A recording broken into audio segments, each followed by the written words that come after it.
Hello my dear genius friend, আমি অনুপমারা। আজকে আমি তোমাদের সাথে অনার্স ফাইনাল ইয়ারের টেন্সর অ্যানালাইসিসের চ্যাপ্টার 1 এর সব থেকে গুরুত্বপূর্ণ একটি অঙ্ক 50 নাম্বার নিয়ে আলোচনা করব, যেটা পরীক্ষায় আসার সম্ভাবনা একদম 100%। এই টাইপের একটা অঙ্ক পরীক্ষায় তোমাদের থাকবেই। এখানে মানগুলো শুধু চেঞ্জ হতে পারে, বাট ভিতরের প্যাটার্নটা সেম থাকবে। ঠিক আছে, যেভাবে করে যাচ্ছি সেভাবে তোমরা অঙ্কটা আমার সাথে পার্ট বাই পার্ট ফলো করে প্র্যাকটিস করবা, একদম ঠিক হয়ে যাবে। এর আগে আমরা কার্তেশীয় স্থানাঙ্কে মানে আয়তকার কার্তেশীয় স্থানাঙ্কের সাথে গোলকীয় স্থানাঙ্কের মান বের করিনি। এর আগে আমরা বের করেছিলাম তোমাদের গিয়ে বেলনাকার স্থানাঙ্ক, বেলনাকার। আর এরপর আমরা বের করতেছি গোলকীয়। তাহলে আমাদেরকে জাস্ট পার্থক্যটা মনে রাখতে হবে যে বেলনাকারের সূত্র কি আর গোলকারের সূত্র কি। তাহলে আমাদের দেওয়া আছে আয়তকার কার্তেশীয় স্থানাঙ্কের কোন কোভেরিয়েন্ট। আরো একটা জিনিস খেয়াল রাখতে হবে, আমরা বের করতেছি কিন্তু কোভেরিয়েন্ট টেন্সরের অংশসমূহ, অর্থাৎ সহচল। কোভেরিয়েন্টের আরেকটা নাম হচ্ছে সহচল। তো প্রশ্নে থাকতে পারে কোভেরিয়েন্টের জায়গায় সহচল। টেন্সরের অংশসমূহ হচ্ছে গিয়ে x y, 2y minus z square আর এক্স জেড। এই তিনটার আবার গোলকীয় স্থানাঙ্কের কোভেরিয়েন্ট অংশসমূহ বার করতে হবে, যেমন a1 a2 a3 দ্বারা আমরা এটাকে প্রকাশ করব গিয়ে লাস্টে। তো আমাদেরকে এর জন্য প্রথমে আয়তকার স্থানাঙ্ক আর গোলকীয় স্থানাঙ্কের মধ্যকার সম্পর্কটা জানতে হবে। যেমন আয়তকার স্থানাঙ্ককে আমরা এক্স ওয়াই জেড এবং গোলকীয় স্থানাঙ্ককে আমরা আর থিটা আর পাই দ্বারা প্রকাশ করে এদের একটা সম্পর্ক আছে। সেই সম্পর্কটা আমি তোমাদের সাথে এখন শেয়ার করছি। আমরা জানি দিয়ে আয়তকার স্থানাঙ্ক লিখবো এক্স ওয়াই জেড এবং কার্তেশীয় লিখবো আর থিটা আর পাই। আর আমাদের যখন আমরা বেলনাকার লিখেছিলাম তখন ছিল কি রো, পাই আর জেড। এই সামান্য কিন্তু পার্থক্য। আর এর ভিতরে সম্পর্কটা কি, এর মধ্যকার সম্পর্ক হচ্ছে কি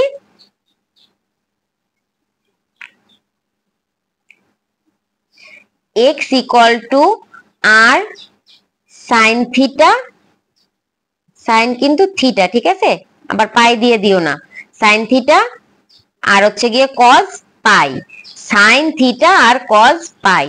আর ওয়াই এর জন্য সম্পর্ক হচ্ছে গিয়ে আর সাইন থিটা সাইন পাই। আর জেড এর জন্য সম্পর্ক হচ্ছে আর কজ থিটা। পার্থক্যগুলো দেখো কি, এক্স এর জন্য আর sine theta cos phi, y এর জন্য আর সাইন থিটা ঠিক থাকলো, কজের জায়গায় হয়ে গেল সাইন পাই। আর জেড এর জন্য হচ্ছে কজ থিটা, পাই এর অংশটা নেই। তো এই হলো আমাদের আয়তকার স্থানাঙ্ক আর হচ্ছে গোলকীয় স্থানাঙ্কের মধ্যকার সম্পর্ক। এবার আমাদেরকে কি করতে হবে, এদের কোভেরিয়েন্টের অংশসমূহ লিখতে হবে।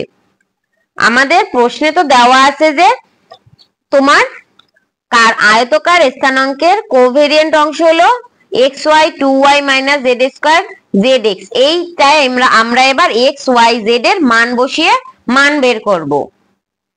যেহেতু আমাদের 3 ডাইমেনশনাল হচ্ছে গিয়ে অংশ, তাই আমরা এখানে তিনটা মান ধরবো। সেটা কি কি, কার্তেশীয় স্থানাঙ্কের কোভেরিয়েন্ট অংশসমূহকে আমরা a1 a2 আর a3 দ্বারা প্রকাশ করব। আর গোলকীয় সমান a1 বার a2 বার a3 বার হয়ে যাবে, জাস্ট এইটুকু হচ্ছে গিয়ে চিহ্নের পার্থক্য। এবার আমরা এই a1 এর মান বের করি। a1 ইকুয়াল টু আমাদের প্রথম যে মানটা দেওয়া থাকবে সেইটা লিখবো xy।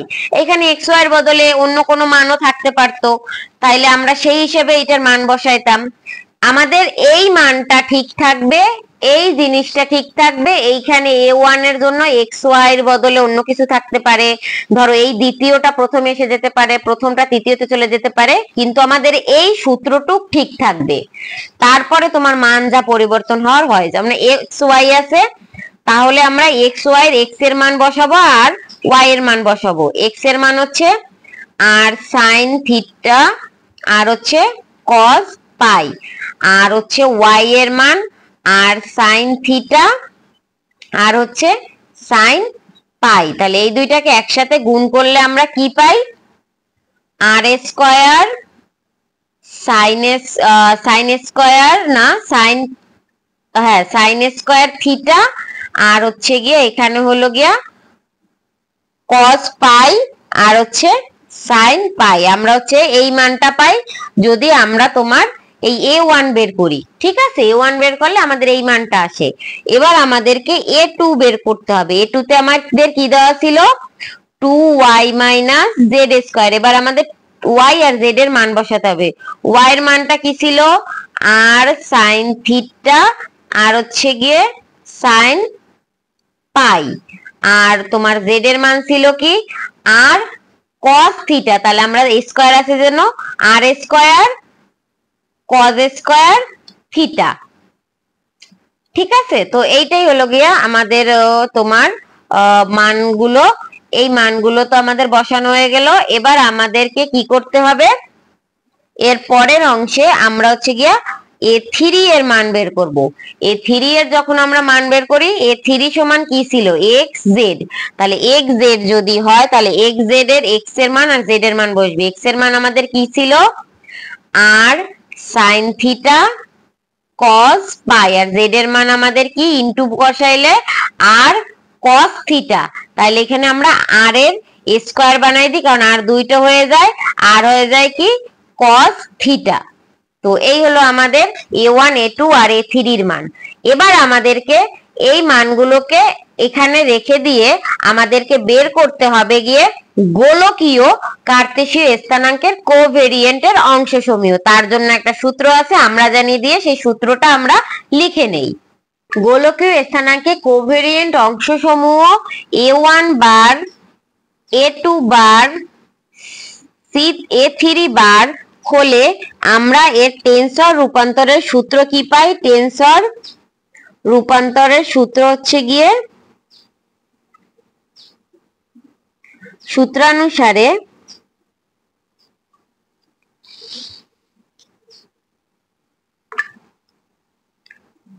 এ আই বার, এখানে সূত্রটা হচ্ছে A I bar equal two x to the power P. এই কোভেরিয়েন্টের জন্য আই নিচে আর হচ্ছে গিয়ে আই যেহেতু নিচে তাহলে এ এক্স বার আইটাও হচ্ছে গিয়ে নিচে যাবে, ঠিক আছে? আর ইনটু দিয়ে হবে কি? এপি। তোমরা এখানে এপিটাও আগে লিখতে পারতে, কোনো অসুবিধা নাই। সেক্ষেত্রে আমাদের এপির মান হচ্ছে গিয়ে নিচে চলে যেত আর আই এর মান উপরে যেত। তো এখানে আমরা আই ইকুয়াল টু, এখানে আমরা হচ্ছে আই স্থির থাকবে, আই এর মান একবার একবার করে ধরা হবে। আর তোমাদের যে এইখানে পি আছে, পি এর মানটা একসাথে 1 2 হবে, প্লাস হচ্ছে গিয়ে 3 ধরে নিয়ে আমাদের অঙ্কটাকে সাজাতে হবে। তাহলে আমরা এখানে এটাকে দিলাম সমীকরণ নাম্বার 3। এখানে আরেকটা বিষয়, আমরা কিছু মান এখানে ধরে নেব। এখানে দিয়ে আমরা এখানে কিছু মান ধরবো, যেমন এখানে দিয়ে আমরা x1 x2 x3 equal to ধরে নেব x y এবং z। আর তোমার x1 বার ইকুয়াল টু ধরবো x1 বার x2 বার x3 বার ইকুয়াল টু ধরবো ওই যে r এর মানটা ছিল, মানে গোলকীয় যে মানটা ছিল r থিটা আর হচ্ছে পাই। বুঝতে পেরেছো? এই হচ্ছে আমাদের মেইন থিমটা। তো এবার আমরা i এর মান একবার 1 আর p ইকুয়াল টু 1 2 3 বসিয়ে অঙ্কটা সমাধান করি, ঠিক আছে? 2 নং এ i ইকুয়াল টু 1 আর হচ্ছে p ইকুয়াল টু 1 2 3 বসিয়ে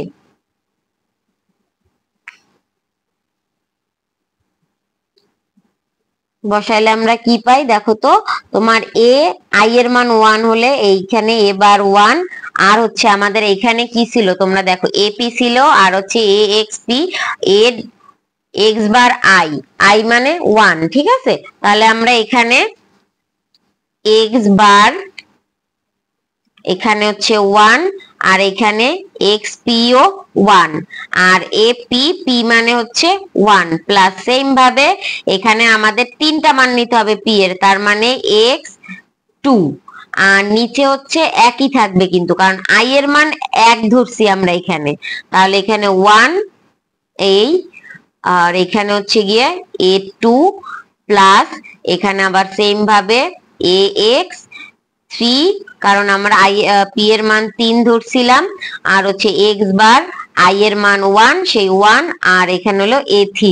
ঠিক আছে, এইটুক পর্যন্ত আশা করি কোনো সমস্যা নাই। এবার জাস্ট আমরা কি করব, a1 a2 a3 এর মান বসাবো, x1 x2 x3 এর মান বসাবো, x বার 1 x বার 1 x বার 1 এর মান বসিয়ে দেব। তাহলে মানগুলো কি কি আগে একবার দেখে নেই।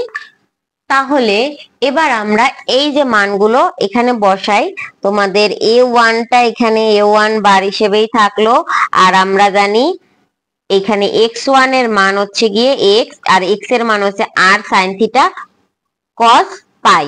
তাহলে আমরা a1 এর মানটা আগে লিখবো, কারণ আমাদেরকে এই অংশটা শুধু পার্শিয়াল ডিফারেন্সিয়াল করতে হবে।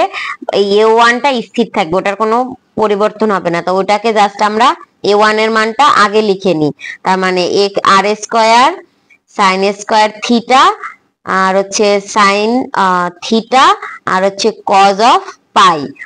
তাহলে আমাদের এখানে থাকলো ডেল ডেল এক্স বার 1 এর বদলে হবে কি আর, এক্স বার 1 এর বদলে হবে আর, কারণ এই যে এক্স বার 1 মানে কি আর, এই যে এক্স বার 1 মানে হচ্ছে আর। তো এই মানটাই আমরা জাস্ট এখানে বসাইছি।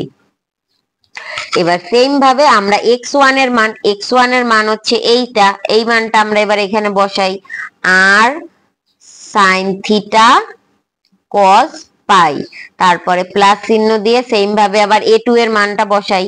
এই যে a2 এর মানটা আমাদের কি হবে, a2 এর মানটা হচ্ছে গিয়ে একটু বড়, আমরা তো পরের লাইনে লিখি। a2 এর মানটা হচ্ছে গিয়ে 2r sin theta sin pi minus r square cos square theta, আর সাথে হচ্ছে ডেল ডেল বার 1 এর মান আমাদের আর x2 এর মান আমাদের হচ্ছে কি y। x2 এর মান যদি y হয় তাহলে y এর মান r sin থিটা sin পাই। তাহলে আমাদের এখানে হবে r sin থিটা sin পাই। সেম ভাবে আমরা আবার দ্বিতীয়টার কাজ করব, মানে তৃতীয়টার a3 এর মান কি r square sin theta cos pi. তো সেইটাই আমরা এখানে লিখবো, r square sine theta cos theta, আর হচ্ছে গিয়ে কস পাই, আর ডেল এখানে ডেল এক্স বার 1 মানে আর x3 এর মান আমাদের দেওয়া আছে কি এখানে দেখো জেড, আর জেড এর মান আমাদের ছিল কি আর কস থিটা, একদম প্রথমে 1 নাম্বার সমীকরণ থেকে আমরা এই মান কয়টা পাইছি। তাহলে আমাদের এখানে হবে কি আর cos থিটা। এইবার আমাদেরকে আংশিক ডিফারেন্সিয়েশন করতে হবে। এখন একটা বিষয় হচ্ছে, তোমরা বলতে পারো যে স্যার বা ম্যাম আমাদের এখানে আংশিক ডিফারেন্সিয়েশন আর ডিফারেন্সিয়েশনের মধ্যে পার্থক্য কি। ডিফারেন্সিয়েশনে কি হয়, এই হচ্ছে তোমাদের ডিফারেন্সিয়েশন বলতে আমাদের থাকলো ডিডি এক্স থাকলে এখানে হলো এক্স ওয়াই ইকুয়াল টু হবে কি ডি এক্স এর জন্য হবে যায়া এখানে 1, আর হচ্ছে গিয়ে তোমাদের এইটা হবে গিয়ে এক্স এর করলে পর হলো 1, আর প্লাস হচ্ছে গিয়ে d y by d x. ঠিক আছে, কারণ এক্স কে করলে পর আমরা পাই 1, আর ওয়াই কে যখন আমরা করি তখন হয় d y by d x. কিন্তু যখনই এইটা এরকম একের মতো দেখতে পার্শিয়াল ডিফারেন্সিয়াল হয়ে যায়, তখন আমাদের কি হয় শুধুমাত্র এক্স এর টাই হবে, আর বাকিটা হচ্ছে গিয়ে তোমার ধ্রুবক হিসেবে থাকবে। তাহলে হয় কি তোমাদের করলে পর জাস্ট ইন্টু 1, এক্স এর করলে 1 আর ওয়াই থাকে ধ্রুবক, তাহলে এখান থেকে হয়ে যায় কত জাস্ট ওয়াই। তো এই হচ্ছে পার্থক্যটা। তোমাদের অঙ্কের ভিতর আমি আরেকটা দেখাই, ডেল বাই ডেল এক্স এইখানে থাকলো তোমার এক্স স্কয়ার মাইনাস ওয়াই, এইটাকে যদি আমরা করি তখন হয় 2x, আর মাইনাস ওয়াই কে ওয়াই এর সাথে কোনো পদ আছে নাই তো, তাইলে ওয়াইটা হয়ে যায় 0। তার মানে অ্যান্সার অনলি 2x। এই হলো পার্শিয়াল ডিফারেন্সিয়াল বা আংশিক ডিফারেন্সিয়ালের অর্থ হচ্ছে গিয়ে তোমার যার সাপেক্ষে ডিফারেন্সিয়াল শুধু সেই হচ্ছে তোমার চলক, বাকি সব হলো ধ্রুবক। ক্লিয়ার? তো এইবার যদি আমরা এই ধ্রুবক পদটাকে আমরা বামে a বার 1 রেখে দিলাম, আর এখানে r square sine square theta sine theta cos pi থাকলো, আর আমরা আর এর সাপেক্ষে এই টোটাল পদটাকে আংশিক অন্তরীকরণ করব। আংশিক অন্তরীকরণ করলে পর আমরা কি পাই? আংশিক অন্তরীকরণ করার ফলে আমরা আর বাদে বাকি যা আছে সব হলো ধ্রুবক, আর আর কে করলে হয় 1। তার মানে আমরা শুধু পাই কি? সাইন থিটা আর কস পাই, আর প্লাস দিয়ে আমাদের এই পদটায় এইটুক হচ্ছে ধ্রুবক পদ, এইটুক আমাদের স্থির থাকে সাইন থিটা সাইন পাই, এটা কিন্তু পাই, মাইনাস দিয়ে হচ্ছে আর স্কয়ার কজ স্কয়ার থিটা, তোমার হচ্ছে মাইনা কজ স্কয়ার থিটা, আর আমাদের এই আর এর সাপেক্ষে এইখানে ডিফারেন্সিয়েশন করলে পাই 1, আর এই দুইটা ধ্রুবক ধ্রুবক হিসেবে ওর সাথে থাকে, তাইলে হয় কি? সাইন থিটা সাইন পাই। তো এর পরের লাইনেও সেম একই ভাবে যখন আমরা এইটাকে করি তখন আমাদের r square sine theta cos theta আর হচ্ছে cos পাই থাকে স্থির, আর এর সাথে আর এর সাপেক্ষে এখানে আমরা এটাকে ডিফারেন্সিয়েশন যখন করি, তো আংশিক অন্তরীকরণ যখন করি তখন হয় যে 1, আর সাথে হলো cos x হলো ধ্রুবক, তাহলে ইনটু দিয়ে cos x হয়। তো এইখানে হচ্ছে যে cos মানে থিটা, তো cos থিটা যখন হয় তখন আমাদের এইটাকে যদি আমরা এখন ক্যালকুলেশন করি বের করি তখন আমাদের মানটা দাঁড়ায় কি?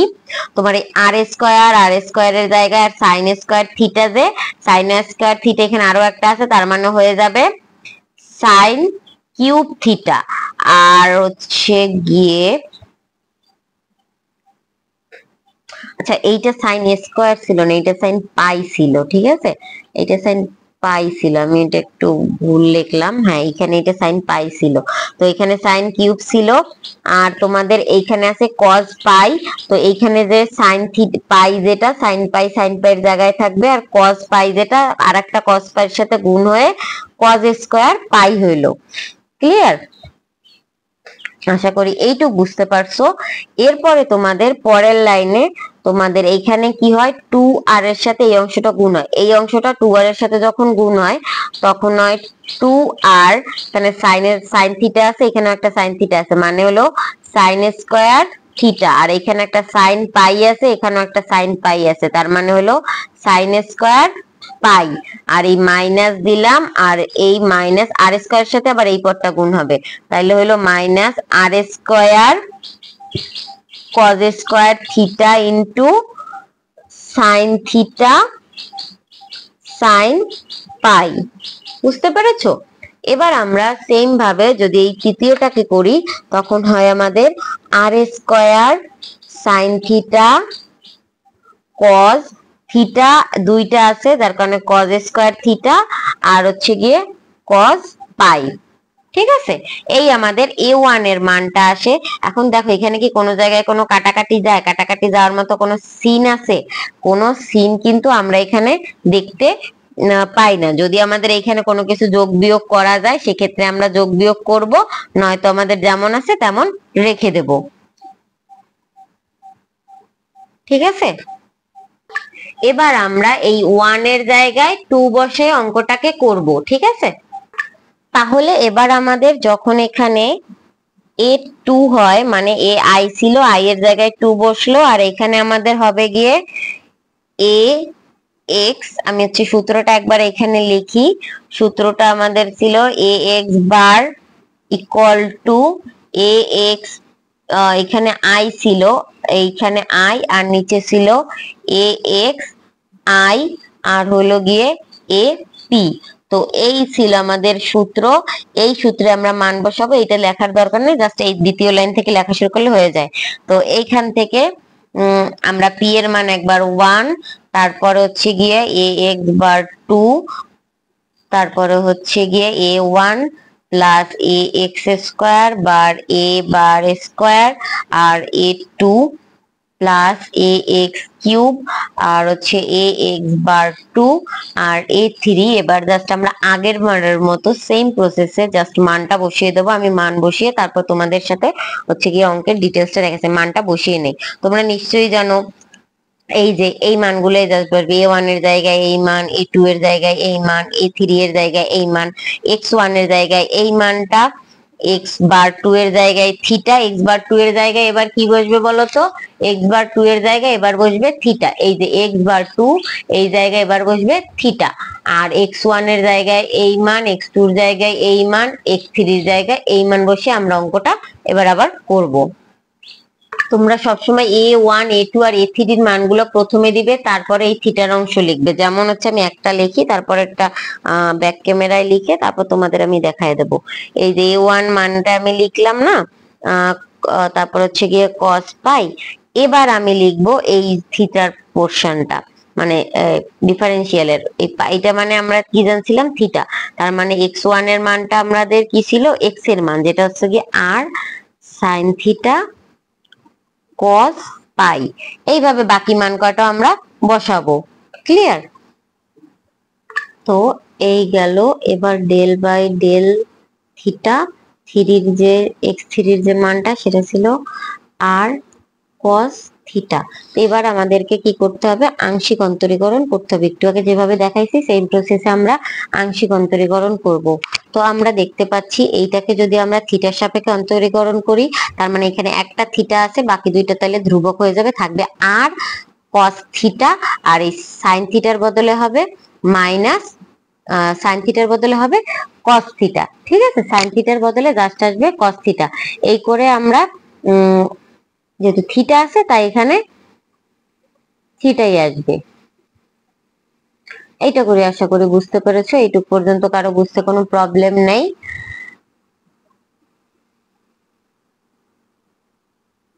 তাহলে আমরা অঙ্কটা করে নিই।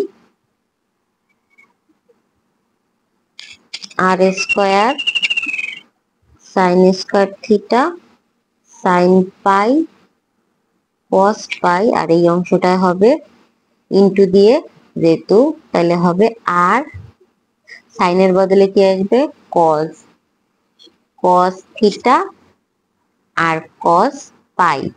তোমরা একবারে চাইলে এই অংশটার সাথে এটা গুণ করে দিতে পারো, যাতে তোমাদের যখন করতে করতে প্র্যাকটিস হয়ে যাবে তখন একবারেই গুণ করে দিতে পারবা। আর এখানেরটা হলো 2r সাইন থিটা, ব্র্যাকেট দিতে ভুলবা না, নইলে কিন্তু অঙ্কটা ভুল হয়ে যাবে, minus r square cos square theta, আর যখন থিটার সাপেক্ষে এইটাকে কাজ করি তখন আছে সাইন থিটা, সাইন থিটা হয়ে যায় কস থিটা, তাহলে হয়ে যায় আর কস থিটা সাইন পাই।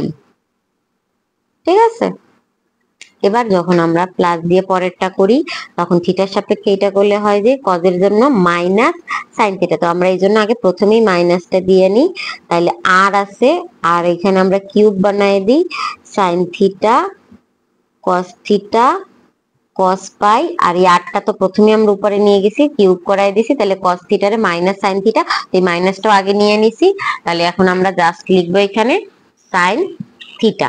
তো এবার আমরা ক্যালকুলেশন করে একই রকম মানগুলোকে জাস্ট প্লাস মাইনাস করে দেব, আর কিছু না। তো এখানে আছে আর আর এ আর কিউব, আর আছে সাইন, সাইনের পদ সাইন স্কয়ার থিটা, আর এখানে আছে সাইন পাই, আর এখানে কি দেখো কস পাই আছে, কস পাই আছে, তার মানে লিখতে পারি কজ স্কয়ার পাই, আর এখানে আর একটা পদ কি আছে কস থিটা। গেল। এর পরের লাইনে আমরা কি পাইতেছি, এই পদটাকে এই টোটালটার সাথে গুণ, মানে কস থিটা সাইন পাইকে এটার সাথে নিলে হয় গিয়ে তোমার হলো 2, আর আছে একটা আর স্কয়ার সাইন থিটা ইনটু, এখানে ব্র্যাকেট না দিলেও হয়, ব্র্যাকেট দেওয়ার দরকার নাই, সাইন থিটা ইনটু তোমার হচ্ছে গিয়ে এখানে সাইন থিটা দিলাম, এবার হলো আসলো কস থিটা আর সাইন স্কয়ার পাই, তারপরে মাইনাস দিয়ে এটার সাথে আর স্কয়ারের সাথে আর গুণ হলে আর কিউব, কজ স্কয়ারের সাথে আর একটা কজ গেলে cos cube minus sine pi. এবার হচ্ছে মাইনাস দিয়ে এই মানটাকে লিখে দাও, minus r cube sine theta হচ্ছে কস থিটা কস পাই সাইন থিটা। এই গেল আমাদের A2 এর মান।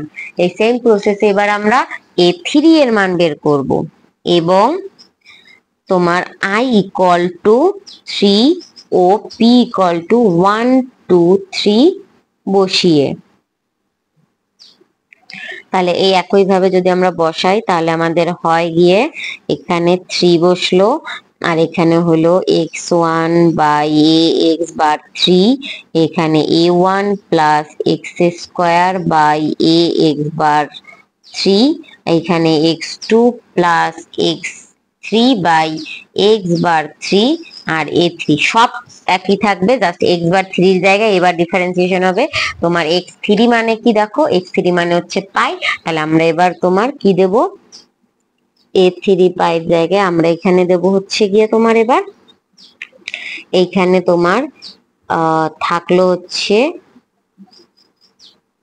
একবারে মান বসায় দিই, ঠিক আছে, এত প্যাচ না করি। তোমার a1 এর মানটা বসায় দিই। a1 এর মান আমাদের ছিল কি r square sine square theta sine pi cos pi, আর তোমার এই এক্স বারের এইখানে আমরা দিলাম এক্স পাই ডেল পাই, আর উপরে হলো যে x1, 1 এর বদলে আমাদের মানটা হবে এইটা, আর সাইন থিটা কস পাই। ক্লিয়ার? এবার আমরা পরের লাইনে প্লাস দিয়ে সেম ভাবে যদি a2 এর মান বসাই, a2 এর মান ছিল 2r sine theta sine pi bracket minus r square theta, আর হচ্ছে গিয়ে ডেল বাই, এবার হলো গিয়ে এইটার পায়ের বদলে হচ্ছে গিয়ে আমরা পাই বসাইলাম, আর এক্স স্কোয়ার এর মান আমাদের কি ছিল, এক্স স্কোয়ার এর মান ছিল আমাদের আর সাইন থিটা সাইন পাই। এবার প্লাস দিয়ে সেম ভাবে আমরা a3 এর মান বসাই, r square sine theta cos theta cos pi, আর ডেল বাই ডেল পাই, আর হচ্ছে গিয়ে x3 এর মান ছিল আর কস থিটা। এবার আমরা এটার তোমার ইন্টিগ্রেশন করি, আংশিক অন্তরীকরণ করব, পার্শিয়াল ডিফারেন্সিয়াল, সরি ইন্টিগ্রেশন না পার্শিয়াল ডিফারেন্সিয়াল করব। তখন আমাদের করলে পর এইটা হয় গিয়ে পাই আছে, পাই হইলে এই দুইটা ধ্রুবক আছে, তার মানে আর সাইন থিটা, এখানে সাইন থিটা আছে, তাহলে আমরা একবারে লিখে দিই আর কিউব সাইন কিউব থিটা, আর হচ্ছে গিয়ে এইখানে সাইন কস পাই এর বদলে কি হবে মাইনাস সাইন পাই, তাহলে এখানে একটা আগে মাইনাস আইলো, আর হলো সাইন স্কোয়ার পাই, আর হচ্ছে যাইয়া কস পাই। ঠিক আছে, মানে আমি একবারে অঙ্কটা করে দিলাম, এতক্ষণ করলাম ডিটেলসে, এবার আমি এক টার্মে অঙ্কটাকে শেষ করলাম। এবার প্লাস দিয়ে আমাদের এই অংশটার কাজ, তো এই অংশটাতে আমরাও সেম ভাবে করতে পারি, এইটুক বের করে এইটার সাথে গুণ করে দেবো, এইটুকের মান আবার এইটার সাথে গুণ করে দেবো। তোমরা চাইলে এক লাইন বেশি করতে পারো, আমি এক লাইন এখানে তাহলে বেশি করি, এইটা কি স্থির রাখি, আর হচ্ছে গিয়ে সাইন পাই আর minus r square cos square theta, আর এইটাকে যদি আমরা এখন এই থিটার পাইয়ের সাপেক্ষে ডিফারেন্সিয়েশন করি তাহলে আমাদের কি হয় r sine theta into cos pi. ঠিক আছে, এবার আমরা এই তৃতীয় পদটাকে করি, আর আর এর এইটাকে যখন আমরা করব পাইয়ের সাপেক্ষে, এইটা করলে এইখানে দেখো কোনো তোমার হচ্ছে গিয়ে পাইয়ের পদ আছে, পাইয়ের পদ নাই, তার মানে এই পদটা হয়ে যাবে 0। তাহলে এর পরের লাইনে আমরা জাস্ট এই ক্যালকুলেশনটুকু করে দিলে অ্যান্সার a3 বের হয়ে যাবে, তার মানে a1 a2 আর a1 বার a2 বার আর a3 বারের যে মান এইটা হবে আমাদের অ্যান্সার। তাহলে আমরা a3 এর মানটাকে ডিরেক্ট লিখে দিই এবার, তোমার a3 bar equal to minus r cube sine cube theta sine square pi cos pi plus তোমার হচ্ছে গিয়ে 2 r square sine square theta sine pi cos pi, এবার হচ্ছে গিয়ে মাইনাস আর স্কোয়ারের জায়গায় আর কিউব হবে, আর হচ্ছে গিয়ে কজ স্কোয়ার থিটা, তারপর হচ্ছে গিয়ে সাইন থিটা, আর হচ্ছে কজ পাই। ক্লিয়ার? তো আর বাকি পদটা তো 0। এই গেল আমাদের তাহলে তোমার অঙ্কের সমাধান। আশা করি তোমরা সবাই বুঝতে পারছো। তোমাদের আর কারো কোনো কোশ্চেন নেই মনে করছি। তাহলে দেখা হবে পরবর্তী ভিডিওতে। আজকের মতো এখানেই বিদায় নিচ্ছি।